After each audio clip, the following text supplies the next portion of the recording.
Hey, thanks for checking out another episode of Triple Play. Don't forget to like and subscribe, and don't forget to support those that support us, just like Brooks Bible College. We appreciate Brooks Bible College and their sponsorship. If you're somebody looking for a Bible college in the middle of the country, or just want a good Bible college to go to with low cost and being able to graduate and help pastor your church, consider Brooks Bible Institute. Average church size in America is somewhere between 60 and 75. You're not going to be able to pastor a church like that if you've got $100,000 worth of debt. So consider Brooks Bible College, where you can get a great Bible education, great degree. And with that said, we're excited for this episode. Hopefully you enjoy it. So who do we got today? This is a guest you know very well. This is Frank Cusimano. He's well known in the sports world, not just locally. I would imagine around the country, him would pop up. So he is well loved, well versed in all things sports. So we're glad to have him on here. Pick his brain about what's going on with the Cardinals, possibly, amongst others. How's it going, Frank? Real good. Good to be here. Josh and Scott. Scott's the only guy that we've ever done a high school baseball story on that was actually on cue. Because every time you go to do a story about some high school baseball player, you're only there for 2 at-bats because you got to move on to the next one. And you hope, boy, I hope he just gets a hit so we could use this in our feature. We go for Scott's, and he hits a home run the first time. Boy, this guy has a sense of timing. That's awesome. The cameras are rolling. One of your, how many home runs? You're 10? Which is an enormous total for high school baseball in a Yeah, season. 10. I think it was 10 or 11 I had wasn't my most one. Might have been my. Yeah. And then my senior, I didn't get as many. Oh, I bet they didn't pitch to you. The only high school hitter I ever saw that is in his realm was a guy that my son played with, and you've probably heard of him, Kevin Graham. Mm-hmm. He won a national championship at Ole Miss, and now he's hitting up a storm in Double-A with the Arizona Diamondbacks. His dad's a great teacher of hitting, but boy, what a... He got Mike Bianco treatment. That's where I was signed to go. That's right. Yeah, you would have gone there if you weren't drafted by the Yeah. Dodgers. I don't know. I remember how many years he had been coaching that early on in his. And that is just so big still time. does. The crowds, Oh yeah. girls. Oh yeah. I think they call it the landing. They The have landing, left field. yeah. They got the home run. They beer everywhere. Beer shit's crazy. It's like they set off a system.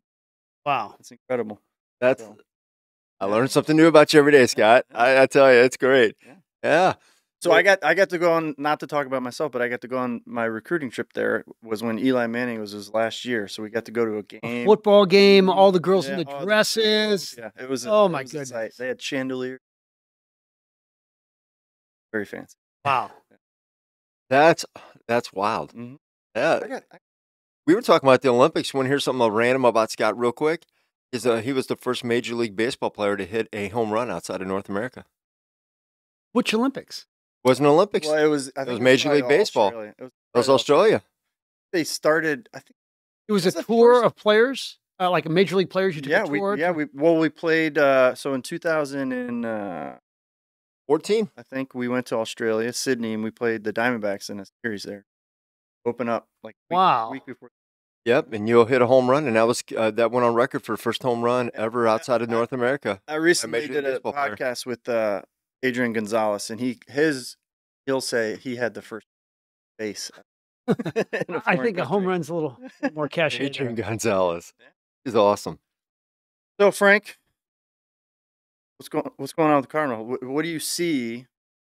Are they trending up? Yeah, they're a third of the way through the season. What do you like? What don't you like? Well, they have won 14 out of their last 21.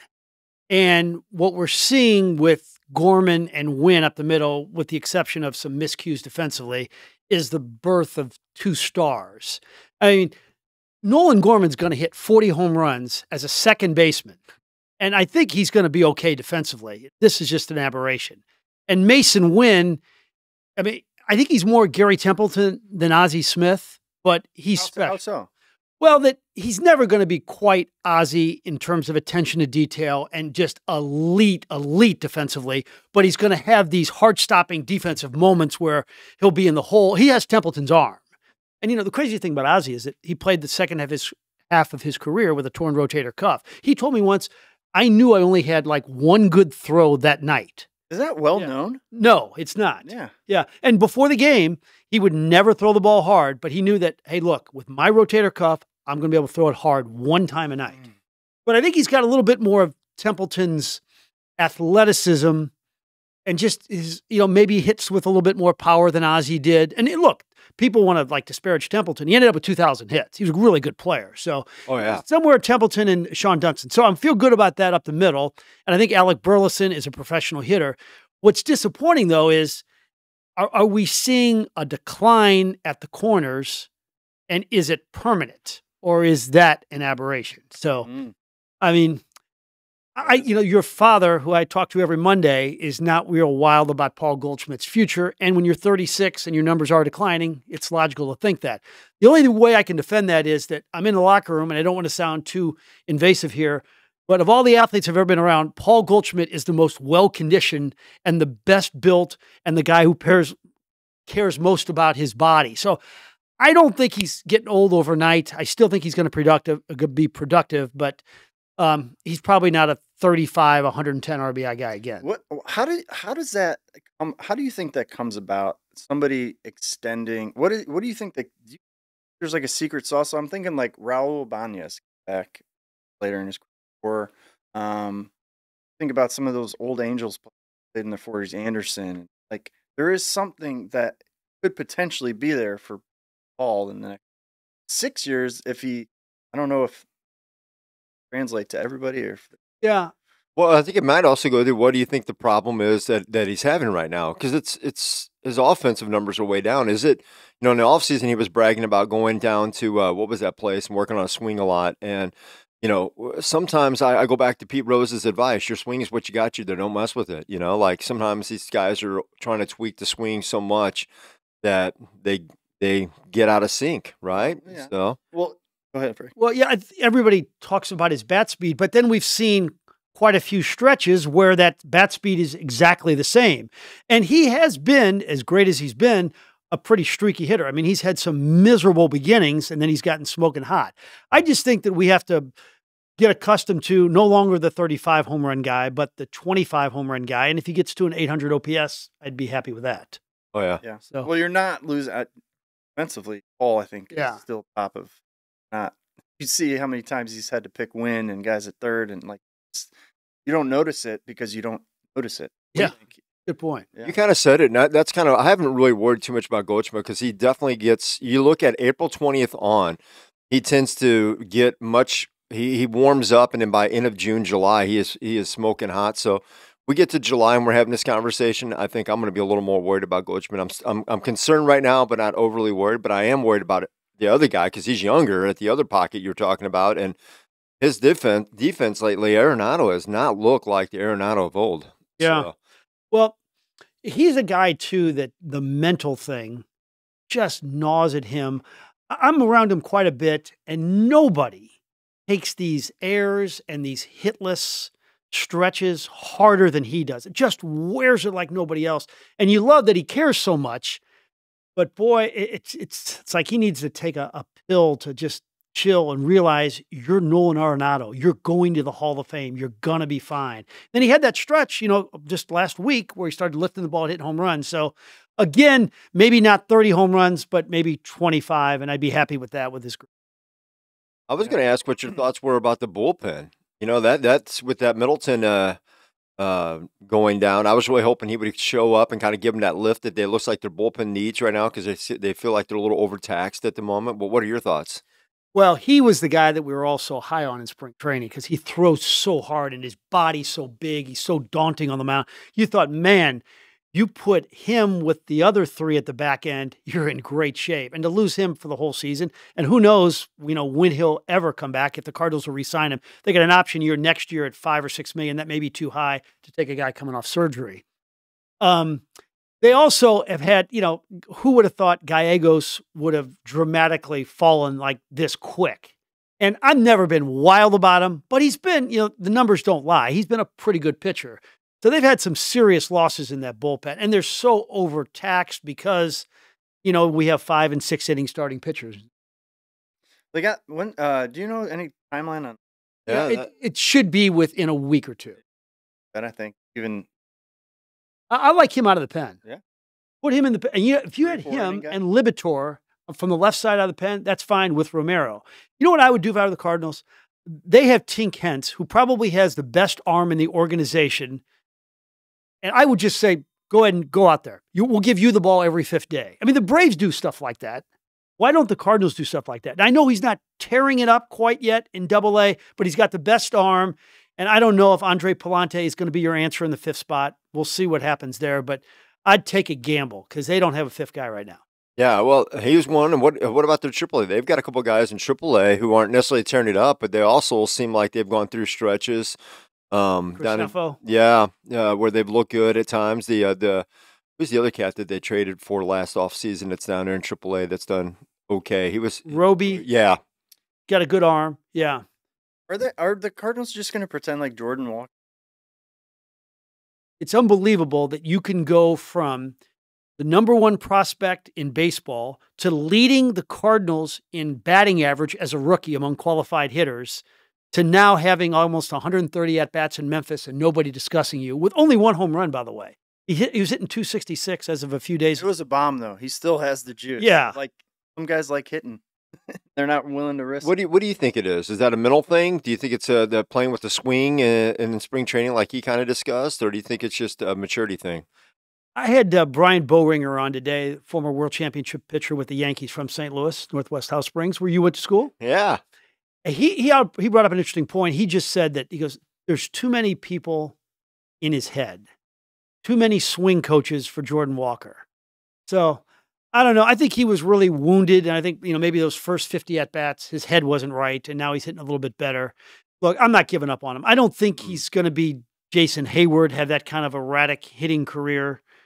Your father suggested the amount of positions he's played, came up as a third baseman, then they moved him to the left and then the right. And, he's probably going to end up as a first baseman for the Cardinals when That's what I keep thinking. Yeah. Look, I look at a guy's character a little bit. He is such a good guy from unbelievable parents, real strong faith. I don't think these guys fold like napkins. I remember Keith Hernandez when I was growing up. He had this type of hype. He was a bust 3 different times. And then one day, Kenny Boyer said, you are going to play regardless. If you go 0 for 100, you're playing first base for me. And that's what kind of confidence we got to give in Jordan Nice Walker. to hear. Yeah. Not many get that luxury. No. No, But that's some should be afforded it. Yeah. So now there's a rumor floating about the Cardinals possibly at the trade deadline looking to trade Gray. What do you think of that? Because he's $10 million this year. He goes up after that. There's talk if the Cardinals become sellers that they would look to maybe part with him because he would get the biggest amount of return. I don't get that. If they're out of it at the deadline, I get Goldschmidt. Okay, move him. I even think about Helsley because his contract, I think he has 1 more year. But if you have Sonny Gray for 2 more years, and that number for what he produces is not astronomical, what message are you sending to Cardinal fans? Well, we have a pretty good number 1 starting pitcher, but we're going to move him now. That makes no sense to me. Yeah. I would agree. I just was reading that this morning, and I'm like, man, that just makes no sense to me. I would not look to part with him. If anything, I'd be looking to find another young pitcher to pair up with him. To have a good 1-2 combo, because I really feel like that's what the Cardinals are lacking. I feel, if they had another Sonny Gray in that rotation right now as a number 2, then it would flesh itself out much better. Kyle Gibson would be a fine number 3. Mm-hmm. But as your number 2, I'm not certain. I agree. Well, we mentioned earlier their last 21. They were that I don't care if it's April or maybe April. Getting in the season, you go for a stretch for 20 days, 14. That I think shows that you're capable of being a good. And you got to remember too is moving forward, Lars Nootbaar one day is going to be healthy. He's a productive offensive player, and Wilson Contreras was your best offensive player when he got injured. So if you got those 2 back, with Wynn and Gorman becoming a star, and Goldschmidt will get better, and Arenado will get better, and I think Donovan will get better, you got a shot.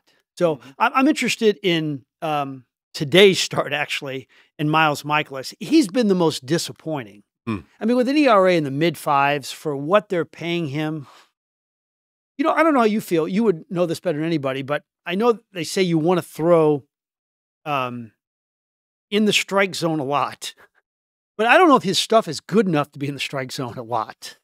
Yeah, he might be that tier pitcher where being in the strike zone, looking like you're in the strike zone, being okay with the walk. Yeah. And creating more contact. His stuff when he had the All-Star season, it was different than it is now. In fact, there's a pitcher in the Cardinal organization, you brought up the relievers, I forgot to mention his name, is Riley O'Brien. When I was in Jupiter, everybody was gushing about Riley O'Brien. I remember I had dinner one night with the manager, and he was saying, you will not believe his stuff. And the whole organization was wild about him.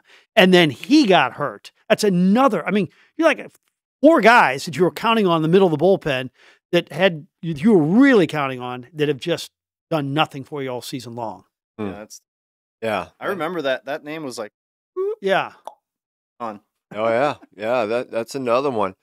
Yeah, agreed. The Cardinals have a bright future, though, I think, in a lot of those young guys. You look at guys like that, and you look at the Gormans, and it seems like for the first time in a long time, they're grooming some good talent around the organization. I don't remember here we were just talking about Walker being a first baseman. I don't remember who was going to be that first baseman before Goldschmidt. Who was going to be the third baseman before Arenado. It didn't seem like we were developing core players for a long time. Yeah. Yeah, the David Freese. Oh, yeah. And guys, your brother may have played with the Alan Craigs and the John Jays and the Descalsos and everything. That's how you create good teams. Having a little unit that came up together. Yeah, the fall of Jordan Walker, because if you just have him growing with Wynn and Gorman, what a nice trio to build around, all guys 24 and younger. That's the thing about Nolan Gorman. He just turned 24. And he's going to be a second baseman that may hit 40. And I know everybody talks about his batting average, but a lot of the analytics people, batting average doesn't matter. It matters a little bit, but if you have an OPS of 820 or 830 and you hit 40 home runs and you're playing good second base, that's pretty good. Yeah, that's really good. Yeah. Yeah. Well, so talking about the good team, I was just thinking about the core like the Cardinals had the years that they were all good. They had that core that came from the minor leagues. I'm thinking about the Dodgers. They had Andre Ethier, Matt Kemp, Clayton Kershaw. Like they always have a core that knew about the system that came up.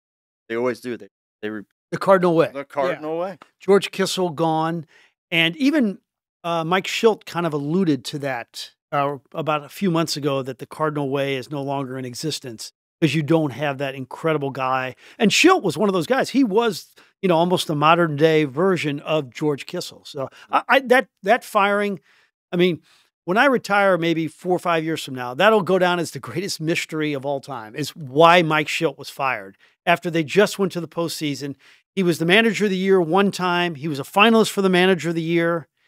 And you hear everything from him getting a little too big for his bridges and pushing back a little bit with John Mozeliak, which I think is certainly legitimate, or him not treating coaches well, which still shocks me because he's like the nicest guy you could ever meet. I can't picture him yelling at Willie McGee or something like that, which I'm sure he didn't do anyway, but that's bizarre. That was bizarre. Yeah. We interviewed him on that Sunday right after the season. He lived in Clayton. We were in his terrace. We did this long 20-minute interview about the future and how he was on the club. Then all of a sudden on Wednesday, he gets a call from John Mozeliak saying, we're going to be calling you on Zoom in about a half hour. We need to talk. And then boom. Wow. I agree. That was. And he put in, how many years did he? Oh my gosh. Yeah. 20, 30. Yeah. I agree. I also thought it was bizarre with Matheny because that one seemed a little bizarre too because he'd gone to World Series, took you to the playoffs twice, and he has one half bad season. That was. I knew there were obviously there were kinks in the armor. Some of his flaws were being, the bullpen management was all being asked a lot. But on the other hand, some of that you grow into too. Part of that's just maturing as a manager. So players still got to play. Yeah. And with Mike, I think part of it was media related, which I didn't think was an issue. I thought he was fine. He may not have been as forthcoming as like a Whitey or a Tony, but he was fine. There's probably a little bit of a strained relationship with Mo there, but look, I think his winning percentage is higher than LaRusse's, or at least as a Cardinal, and higher than Whitey. So he did some really good things. History will treat him better than what it did when he was fired. Agreed. And I also thought about when he as good as he did, losing core players, because within this first year, Albert's gone, first baseman, right? Yeah. And right as they hired him, and then they got Beltran right away when they lost Albert. He had a good team, and he went to World Series. Yeah. He has his hands full. What do you mean? In the Padres? Oh, you're talking about Schilt. Yeah. Yeah. Schilt has the Padres. That's Yeah, it's a little different than dealing with hustling Cardinal farmhands as opposed to some of those elite superstars out there making all that money. Yeah. I just think a job out in California is going to be.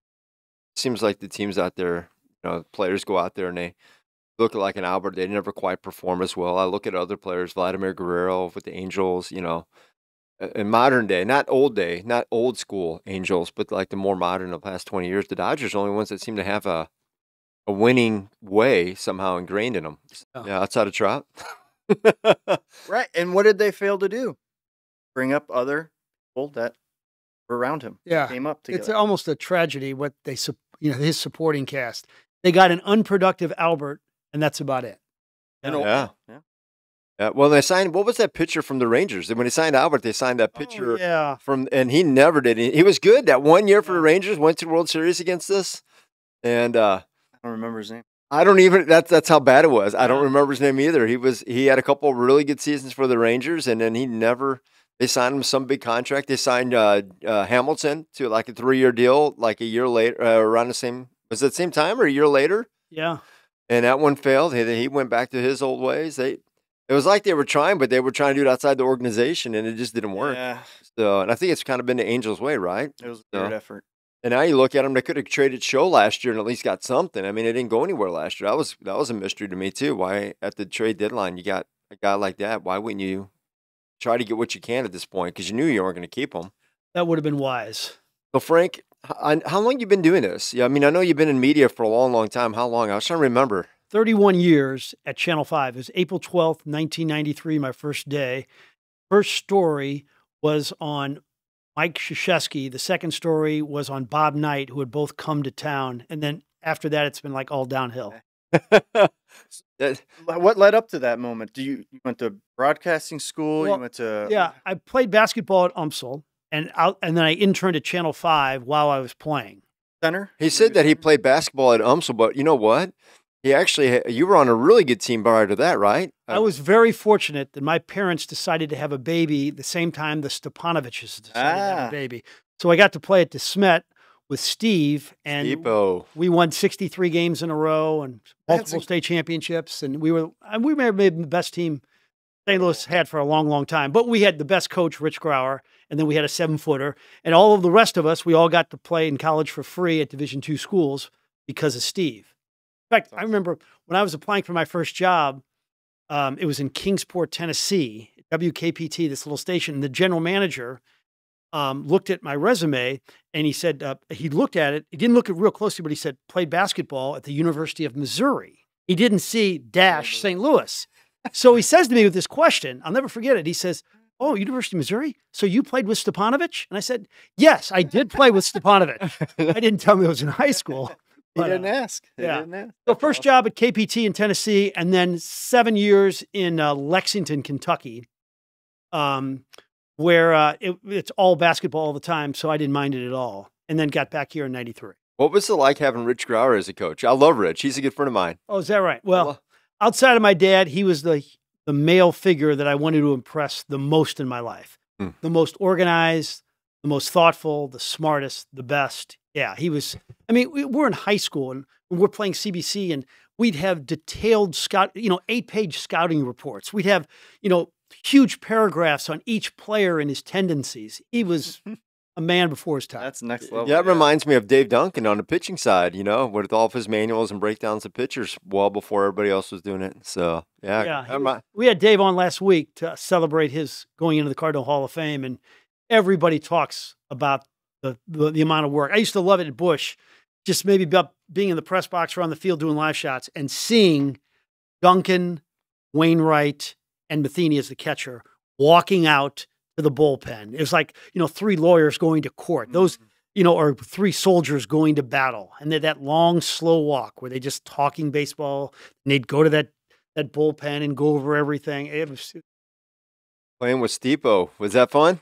It was. Every once in a while when he'd let me shoot. I remember we were in Jeff City and the winning streak, I think, was about 45. And every place we played was sold out like an hour and a half before. Everybody wanted to see this blonde 7-foot All-American. And Jeff City was close to Columbia. All the Mizzou people came. So there was 2,000 people wearing gold buttons that said, Mizzou loves Stipo. And in the first half, I failed to get him the ball. And he was a very nice guy, still is a very nice guy. And it was the first time he ever yelled at me. He goes, give me the effing ball. And I didn't get him the ball. And then, so the next trip down, we got him the ball. And he ended up with 45 points. That night, he and I combined for 55. He had 45 and I had 10. That's awesome. Did he dunk a lot? Or was he, Pardon me? did he dunk? Was he a dunker? Not really. No. He was a kind of a skilled big. I'm telling you, one of the best 20 nights of my lifetime, 20 days of my lifetime was when I was at UMSL and I had all the black guys on the team, giving me a hard time about Steve. Oh, he's overrated. Okay. So they go to play Ralph Sampson, who was God with a small G at the time. And they played on national TV. It was in the Meadowlands. And Steve killed Sampson. He had 27 points. And Ralph wouldn't come out and guard him. And he just hit, 18-footers before the 3. And it was I remember going to practice the next day, just sticking it to all those guys. He's the best player in the country. Yes. Hearing him talk about his time at Mizzou against Storm and Norman was really fun too. Stipo's fun.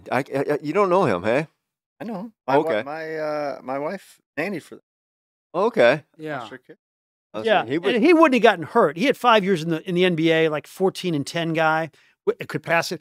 If he wouldn't have gotten hurt, who knows what he would have done? Because the Lakers really loved him. They loved skilled bigs, and there was talk that they were going to put him at that power forward spot and succeed Rambis. So he had a chance. You look in Pat Riley's book, they talked about possibly acquiring Steve, but he was just, look, he was the all-time leading scorer, rebounder, and block shot guy in Mizzou history when he retired. And he had a triple-double against Larry Bird's Celtics. He had 30 against Kareem once. He was way before his time a skilled big. Yeah. He's that height where, you see a guy, he's like 6'8", 9, like that guy's tall. Steve is the tall where you go, that something different about your tallness. Because everything's proportional, his arms are, Now, he said he met Wilt on a beach in L.A., because Wilt was a big beach volleyball player. And of course, Wilt, hey, Stipo! And he said he stood next to Wilt, and Wilt was like 3 inches taller than he was. Oh, yeah. Wow.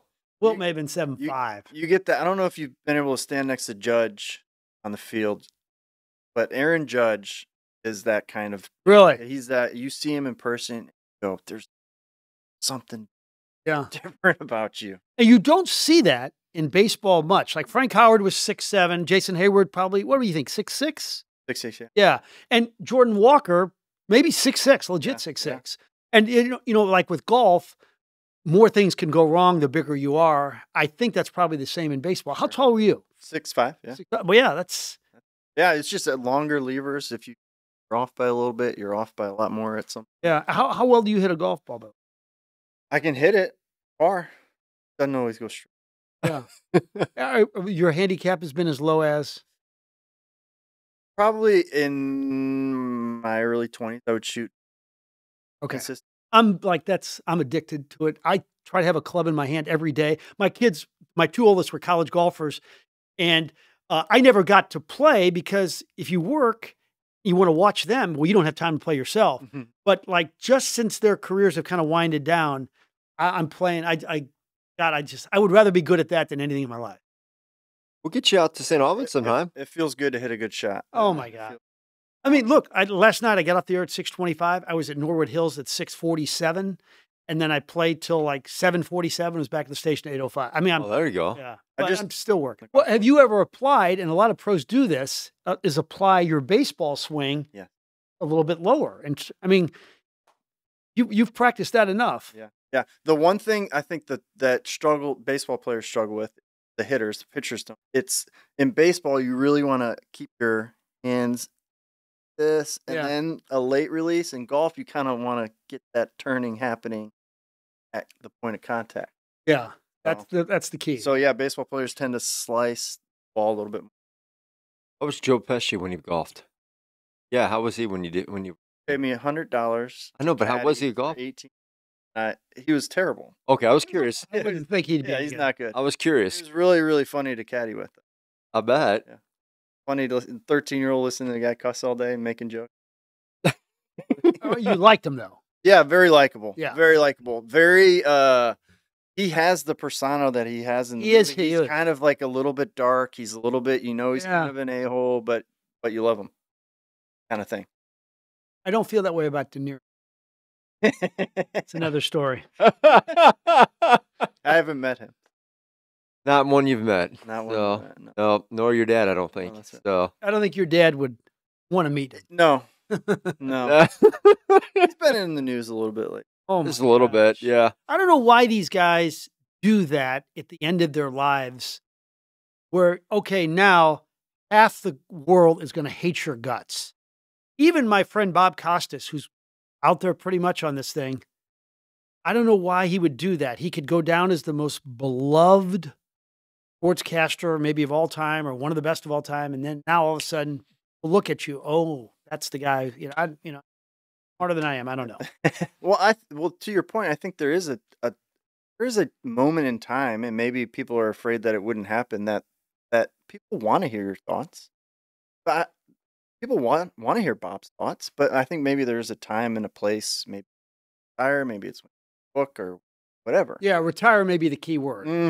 The other part might be just how you say it too. Like there's times where you can say certain things and you can be a little bit less truthful or more truthful, and so just when I listen to like how obviously the rants that we're talking about with De Niro, but even like Bob Costas when he came out and made some comments, they were a little brass, just you could have said, I don't like this political character or he's not somebody I would support or whatever it is, but you don't have to be kind of vile with the way you present it. So, and I think people will respect you if you have, People pick up on.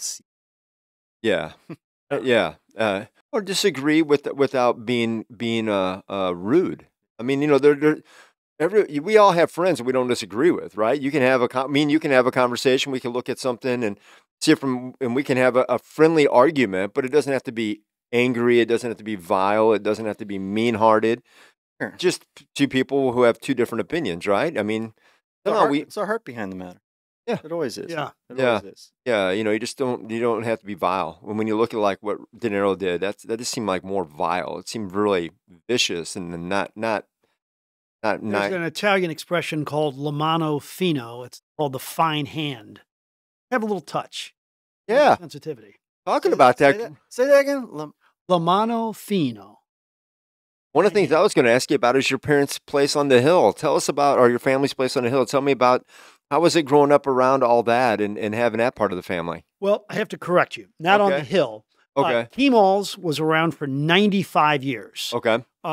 Most of the time, we were on Grand Avenue in North St. Louis.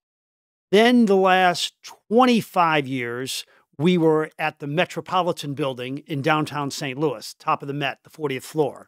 And then the last 3 years was in Westport. So my brother Mark closed it down. My mom was 95. She always said, Mark, when I die, please close down the restaurant. She died on a Sunday about a year ago, and then Mark closed it on a Monday. Yeah, he was 72. He'd been in it for 50 years, and he just, that restaurant business is a brutal business. As a lifelong busboy, glass washer, dishwasher, I know about it. But it was a great environment to grow up in because, my grandma, Mrs. Kemal, was like the best chef ever. So, the best times of my childhood is when my parents would go to Italy to get recipes. She would come over to the house and she would make me, carbonara and bolognese and crepe Suzettes, and it was like the best week of my life. So, but we That's awesome. we had a good run, and it was when Kemal's was right, when she was doing the cooking, it was really something else. It was our manicotti, our cannelloni.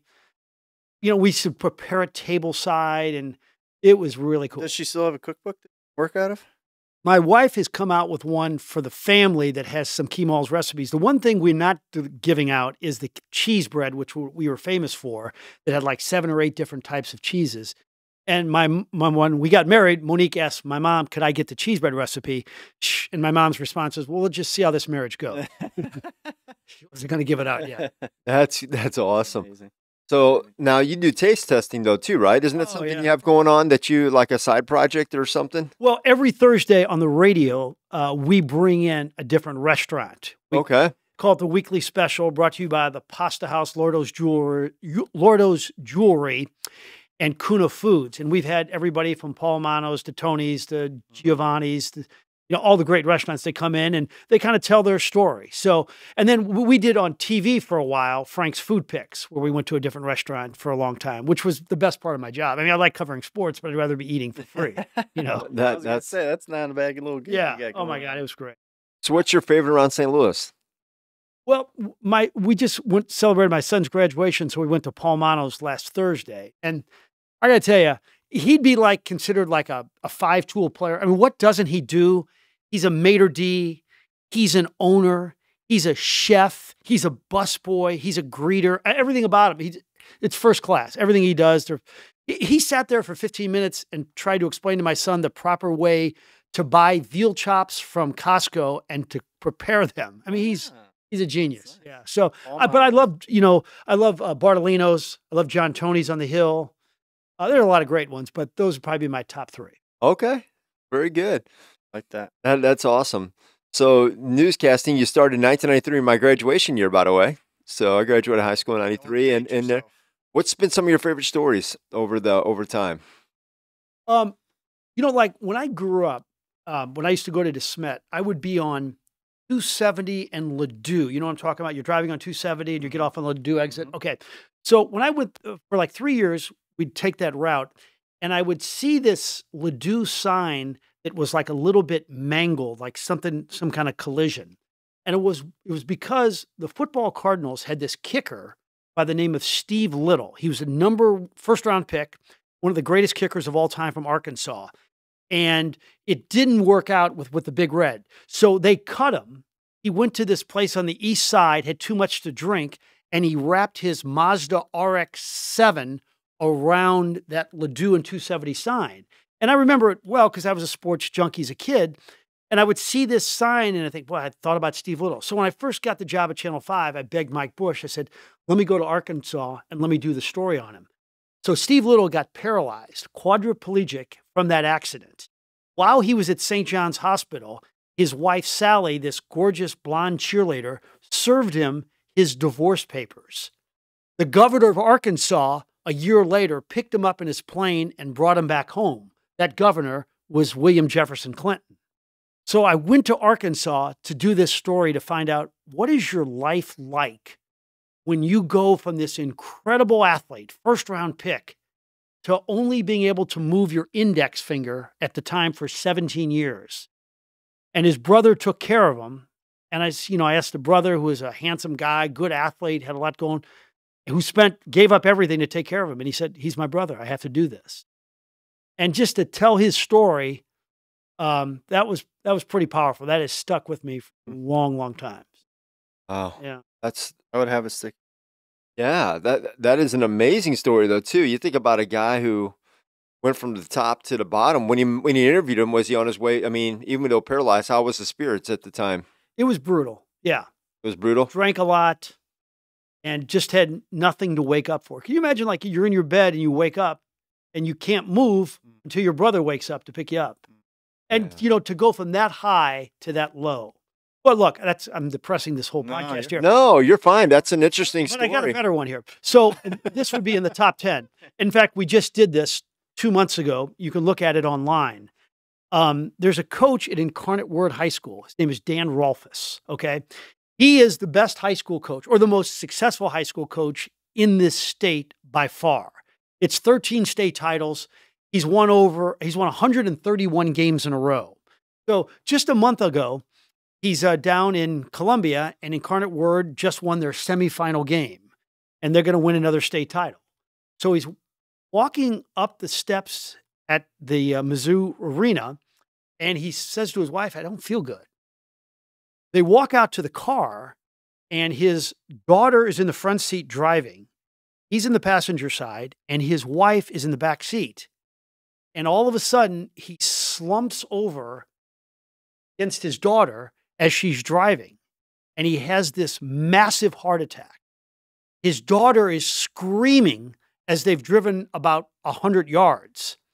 They stop the car. His wife, who happens to be a nurse, gives him mouth to mouth and then starts applying, the treatment to the heart. Mm-hmm. And then they're calling, 911.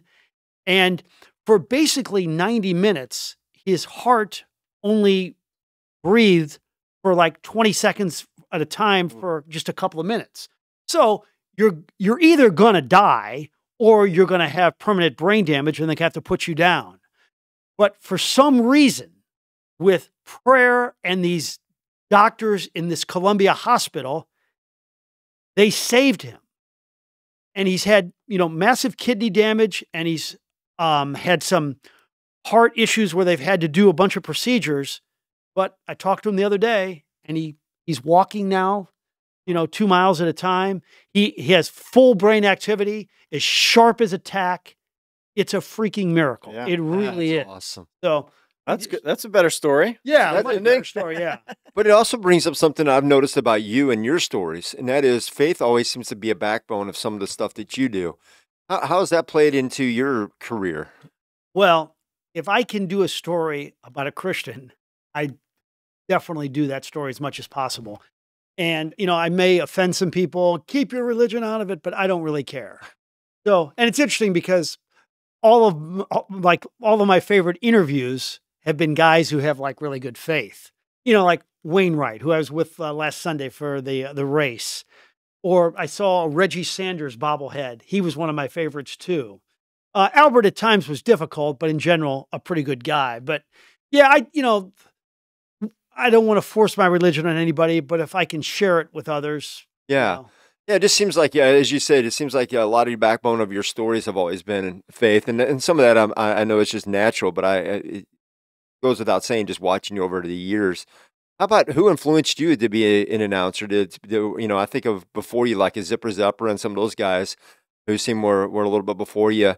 Who kind of influenced you as you were coming up to be a broadcaster? Well, I interned for Bob Costas when I was in college at KMOX, and I grew up listening to Jack Buck. But there was a guy, and you guys are probably too young for this, but before there was ESPN SportsCenter, CNN had a show every night, and it was called Sports Nightly, and it was a half-hour sports show, the first national one of its kind. And there was a guy named Nick Charles on. I don't know if you ever heard of him, but he was like the sharpest guy, wore nothing but Armani, and he wrote. A lot of sportscasters, like especially TV guys, all they do is narrate over highlights. They don't write stories. They don't report. But he made his verbs come alive. I was in Kingsport, Tennessee, and I'd get off the air at 11 o'clock, and I'd go in this little room because Nick would come on, and I had a Nick Charles book, and I would write down some of the way, he would describe things in his verbs. I have like 3 Nick Charles books. Cool. So anyway, don't lose those. Yeah. In 1985, I'm working in Kingsport, and I come back to watch the Cardinals in the postseason. Your dad was probably playing in that.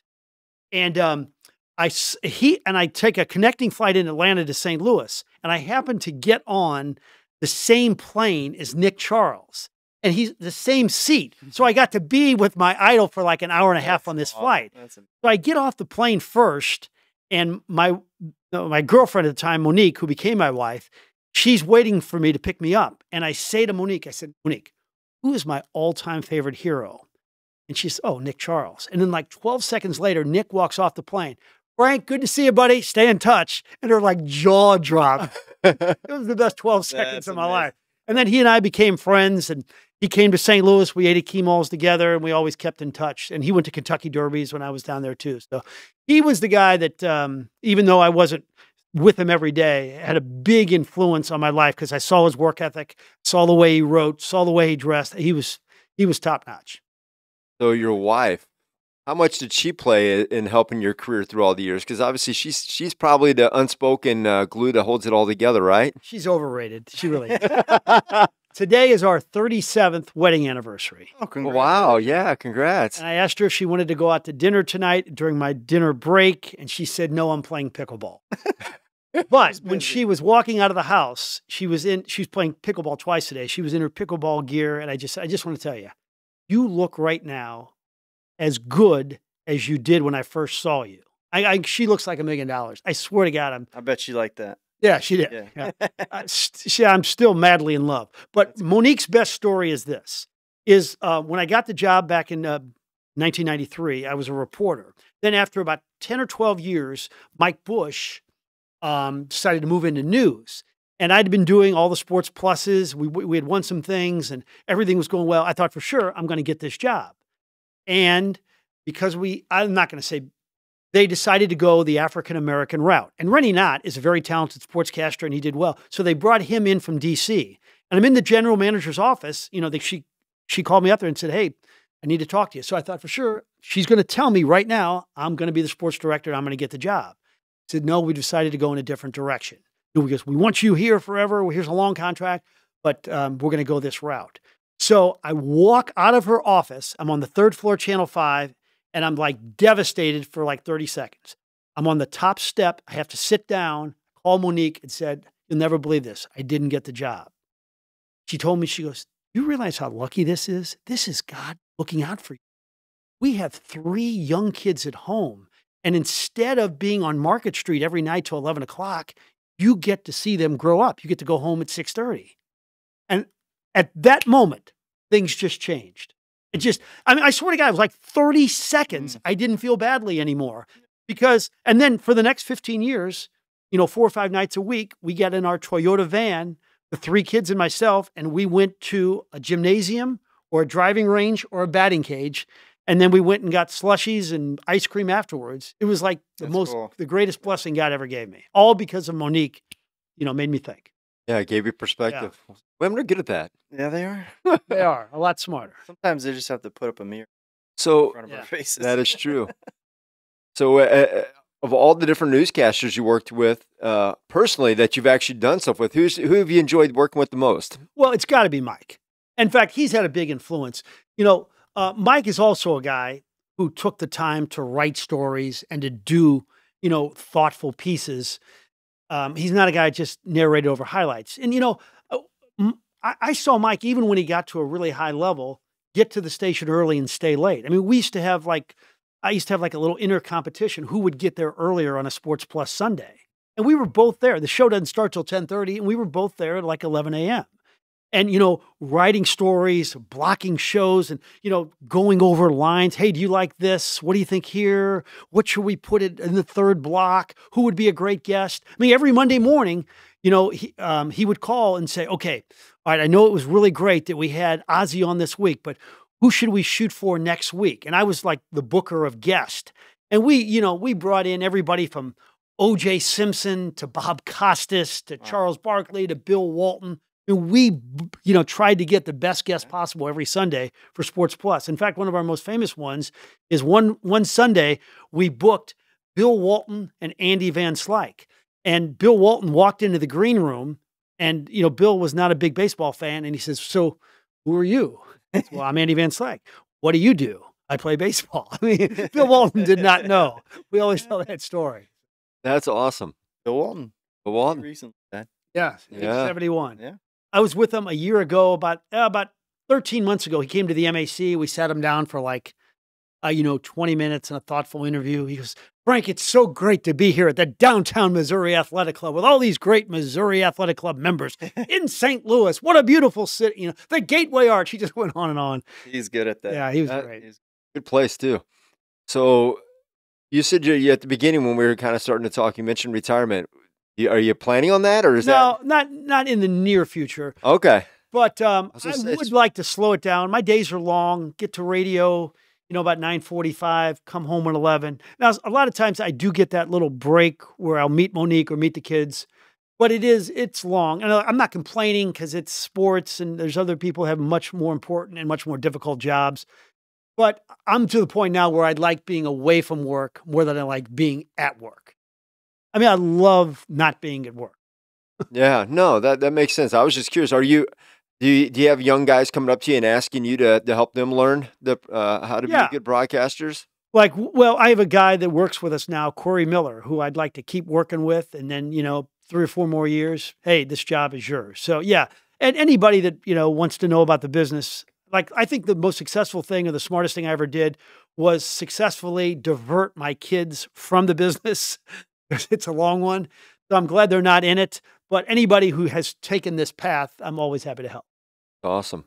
Is that something that is in networks? Somebody that maybe iron that sticks around and mentors the rookies or something? Is that Well, it used to be, but now I think because of budgets, they don't keep that guy around. Okay. So if they want to get, a big salary off the books nowadays, they'll do it because the ratings are not what they used to be, and they never will because you have so many different options. And kids don't watch local news; they get the little thing on their phone to watch. They don't want to sit there and watch a half-hour newscast. So the industry is declining. I think I'll be getting out at the right time. Now, with that said, like during the Olympics, our news ratings will be awesome because we have this great lead in. Sunday nights, even though we'll go on late after football games, the ratings are so enormous that we'll have a really good lead in.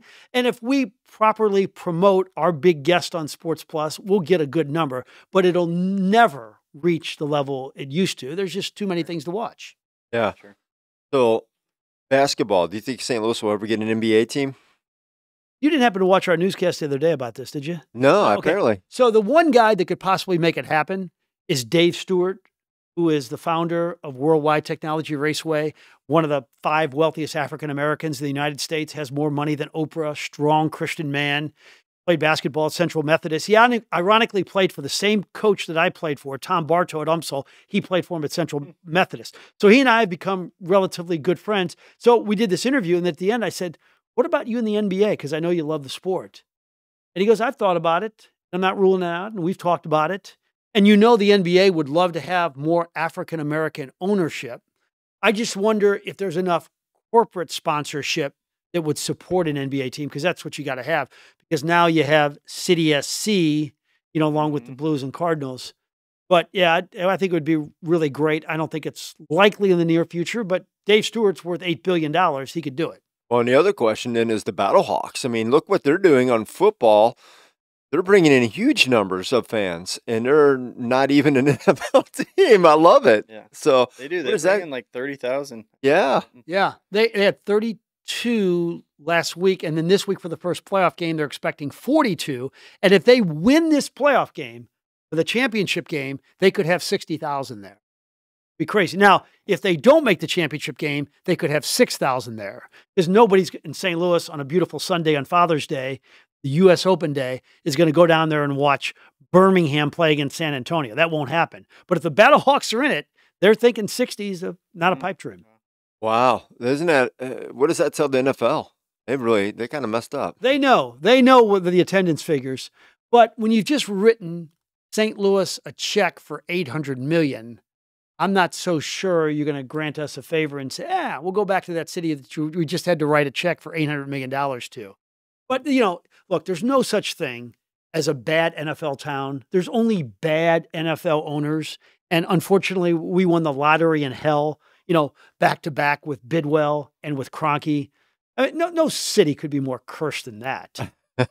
So that's what happened there. Yeah. But even Kroenke, you look around, the other owners aren't exactly excited about him too, especially when you look at what's going on with the Chargers and a few of the other teams that kind of got screwed in that whole deal. So yeah, he's not a beloved figure in the NFL, but he's built that stadium and he's won a Super Bowl. You can't argue with his results, just the way he did it. If he would have simply said, "You know what, St. Louis, I really appreciate everything you've done, but it's not a good stadium. There's a clause in the lease that allows me to leave, and I have a chance to make this a much more valuable franchise by simply packing up and going to LA." He would have said that I mean, people would have hated him, but not quite as much. Instead, St. Louis is a declining city. It's only a baseball town. I got to get out of here. I mean, are you kidding me? Only a baseball town? We had 100,000 at the race over the weekend, the 4 days. Every soccer game sells out. Our baseball team is mediocre. We're sixth in attendance. Every Blues game sells out. We set records for the Champions Tour at Norwood Hills Country Club. We'll set records at Belle Reef Country Club for the BMW. We did for the PGA Championship. This is like, I don't know what sports town is better, you know? I agree. Well, and even the Rams at the end, they hadn't won in a long, long time. Me and one of my really good friends is Andy McCollum, the center for the Rams for 10 years. And so we would joke about how bad they were, but they'd still be not blacked out. They'd have a high attendance for a team that had them was, well, you have enough 2 wins, 3 wins. To your point, it's a sports town. There's enough, at least. I was never interested in Rams really in the tail end of theirs, but if it and why were you not? Because you knew they were going to leave, or no? No, I think it just was the bad product. It was a really bad product. Bad product, and it was the lights. If they would have changed the lights in the dome, where it wasn't buzzing and humming and like, I would have gone to more games. It was really a bad look. It still is, even though the Battlehawks have a nice team and everything. But that dome is it's just not good. It's like soulless, empty. I don't know if you've been there. You haven't been to a Battlehawks game, have you? No. Anybody? Okay. Because you walk in there and you know how all these arenas and stadiums have these incredible screens.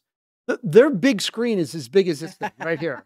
Yeah. This little TV. I mean, it's crazy. Yeah, it's so far and up, and it's like. Oh, yeah. I know. I remember. I remember. I didn't go to the Battlehawks this time, but the first time around a few years ago. In the XFL? Yeah. Andy had season tickets, so we went, and that was an experience. That was when Pearl's son was in it. Yeah. So, and who else? There was somebody else. There was a couple of players that he played with that were coaching too. Oz Hakeem. Yeah. Was on the coaching staff with Ricky Prohl. Oh, my goodness. Yeah, I got a funny story about that. That just popped up yesterday. There's somebody put on a Twitter feed about the, I guess about the win that they did against in 2000. It would have been 2011 when they beat New Orleans. Okay. And that was that lucky game 6 coin that I've talked about with Selah. I on Twitter, I was like, Eddie, they were like, it was one of the only 2 games they won that season. I'm like, it was the lucky. Lucky coin. They were talking about, I think, from sports perspective, because Carpenter and LaRussa had done the coin toss. So that was a fun game. The 2011 World Series, after the Cardinals won, the Rams had not. The season before, they had 3 wins. It was a terrible team. Andy gets invited down to the stadium to do a signing and go in and hang out. And Oz Hakeem was there. So that's why this brought up. I was sitting next to Oz in the booth. But we go down to the field, and the Cardinals arrived. They got the new World Series trophy, and Chris Carpenter and LaRussa did the coin toss. My daughter looks at Andy and goes, they're going to win today. And Andy's like, oh, no, this ain't going to happen. They're terrible. They're not. This is a team. The New Orleans Saints were a great team coming off the national champions and all this. And he's like, it's not going to happen. She goes, no, I got my Game 6 coin. I had gone to Game 6 of the World Series and came home that night, and after innings, the credit card machines didn't work, so I had to pay cash to get some hot chocolate between the innings. Oh my gosh. And they gave me back 4 Sacagawea coins. Odd. I'd never gotten a Sacagawea coin. I got 4 of them. In fact, I thought they were quarters initially, and I looked at the lady and said, no, you got to give me $4. She goes, no, those are dollar coins. And I'm like, sure.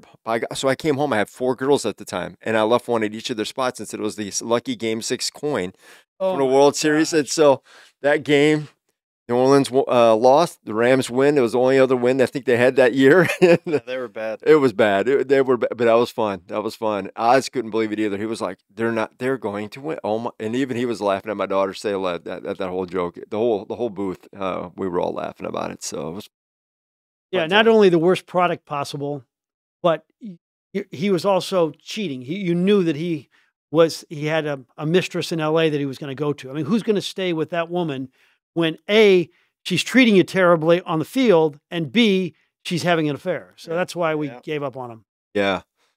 Well, Frank, love to stick around and but talk. It's time. But we are approaching.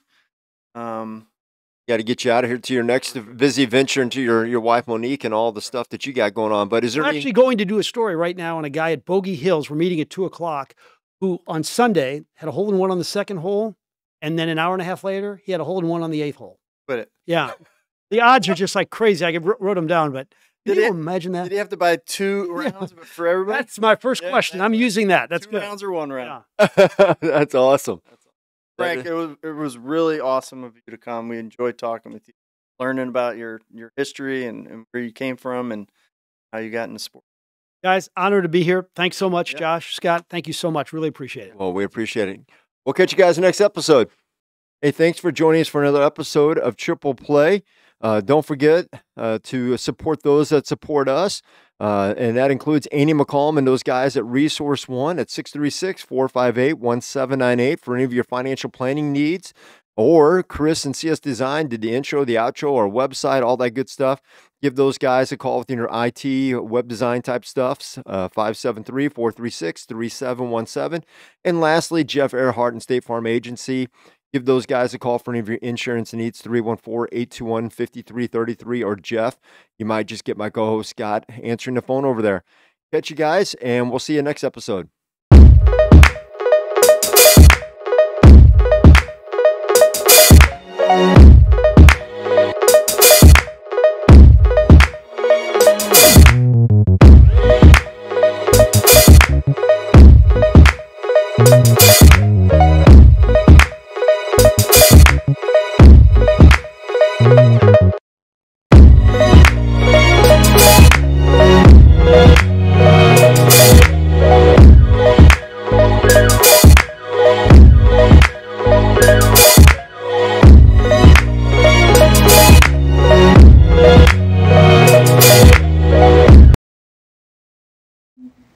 You're safe.